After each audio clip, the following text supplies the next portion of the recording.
Նինոցմինդա քաղաքում շարունակվում է բարեկարգման և վերականգնման աշխատանքները։ Ջրամատակարարման ծրագրի ավարտից հետո մի շարք փողոցներ վնասվել էին, ինչի հետևանքով բնակիչները բախվել էին տեղաշարժման դժվարությունների։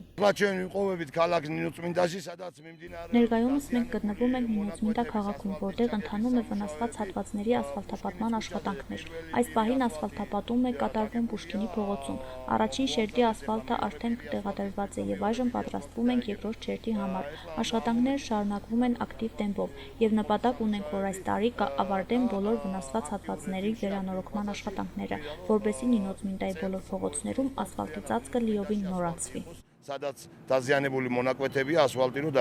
Ներկայում քաղաքում սկսվել է վնասված հատվածների ասֆալտապատման գործընթացը։ Աշխատանքներն իրականացնում է Էմկակուր ընկերությունը, որը պատասխանատու է ոչ միայն նոր ծածկի տեղադրման, այլև ճանապարհների հիմքային շերտերի վերականգնման համար։ Ներկայումս մենք կատարում ենք ասֆալտապատման աշխատանքներ, փորձում ենք աշխատանքներն ավարտել։ Ինչքան արագ ավարտենք, այնքան ավելի լավ կլինի թե մեզ համար, թե բնակչության համար։ Մնացած հատվածների վրա ևս աշխատում ենք ամեն օր ըստ սահմանված գրաֆիկի։ Բնակիչները նշում են, որ երկար սպասված աշխատանքներն արդեն տալիս են տեսանելի արդյունք։ Նրանց խոսքով նոր ասֆալտապատված փողոցներով երթևեկելը շատ ավելի հարմարավետ է դարձել և քաղաքը աստիճանաբար ստանում է ավելի բարեկարգ տեսք։ Ինչպես տեսնիք, աշխատանքները շատ լավ իրականացվին է Նինոցմինդայում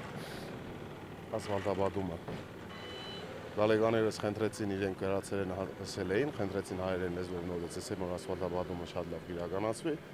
Ոչ մի խնդիր չենք տեսնի, ամեն օր ռեգուլյար գործը կեշտ է։ Հույս ունենք, որ մինչև տարվա վերջ փողոցները լրիվությամբ կավարտվեն։ Էմկակուր ընկերությունը վստահեցնում է, որ ասֆալտապատման աշխատանքները կշարունակվեն մինչև բոլոր վնասված փողոցների ամբողջական վերականգնումը։ Կատարվող աշխատանքները միտված են ստեղծել ավելի հարմարավետ, մաքուր և անվտանգ քաղաքային միջավայր Նինոցմինդայի բնակիչների համար։